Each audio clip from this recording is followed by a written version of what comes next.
Buzzer Ganjar serang Anies. Masyarakat sudah cerdas dan semakin simpati ke Anies. Ini memang ada beberapa data kami sudah sampaikan saat berkunjung ke majalah Tempo bahwa angka yang telah disampaikan itu tidak tepat seperti yang apa adanya. Cuma sepertinya memang tetap dipublikasikan. Pemirsa, Kementerian Sosial resmi mencabut izin penyelenggaraan pengumpulan uang dan barang yang telah diberikan kepada Yayasan Aksi Cepat Tanggap atau ACT. Di dalam Undang-Undang Yayasan itu ada pidananya, ada tindak pidananya, ada ketentuan pidananya. Ya kalau memang benar ya nanti diusulkan aja jadi usul inisiatif DPR. Nanti kita lihat naskah akademiknya, lalu kemudian nanti kita akan ajukan sesuai mekanisme yang ada di DPR.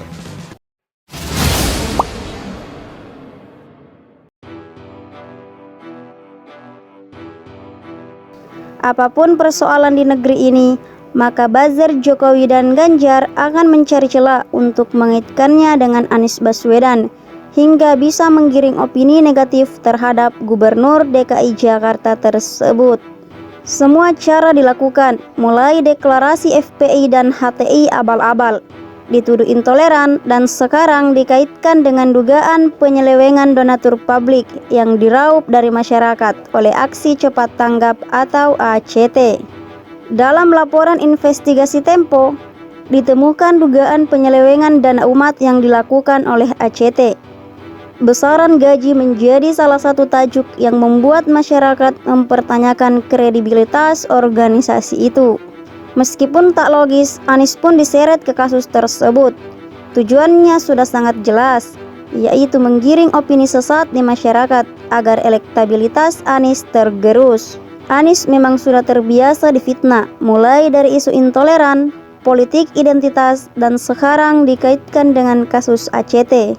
Tapi yakin saja, semua fitnah keji seperti itu justru membuat masyarakat semakin simpati dengan Anies.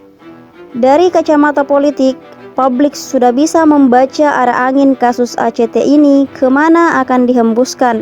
Fitnah seperti ini tidak akan berhenti di kasus ini. Lawan-lawan Anies yang pecundang akan terus mencari 1001 cara untuk menghadang Anies maju ke Pilpres 2024. Karena semua tahu jika Pilpres digelar hari ini pun Anies akan menang.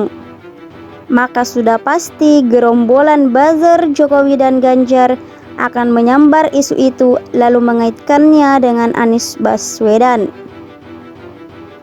Benar saja, politisi Partai Solidaritas Indonesia atau PSI, Guntur Romli ikut serta menyoroti aksi dugaan penyelewengan dana oleh ACT tersebut. Ia juga menyoroti nama Anies Baswedan yang kerap ikut berpartisipasi dalam kegiatan ACT itu. Wow, ada jejak ACT di Anies Baswedan, cuit dia dalam akun Twitternya.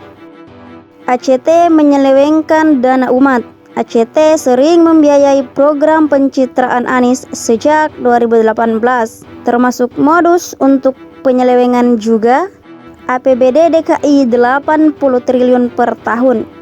Tapi Anies masih saja pakai dana umat untuk program pencitraan dirinya, kata Guntur Romli lagi. Cuitan Guntur Romli tersebut adalah menjurus ke fitnah. Kader PSI tersebut hanya menyerang Anies Baswedan tanpa melihat fakta yang sesungguhnya. Kasus ACT oleh pendukung Ganjar terus dikaitkan ke Anies. Padahal PDIP, Nasdem, bahkan Gubernur Jatim Kofifa dan Gubernur Jabar Ridwan Kamil pernah kerjasama dengan ACT. Provokasi pendukung Ganjar kaitkan ACT dengan Anies karena Anies tak punya celah kasus korupsi. Dasar provokasi sampah dan murahan. Tak lama berselang, Abu Janda juga mengunggah video yang memfitnah Anies Baswedan yang kembali membuat kegaduhan.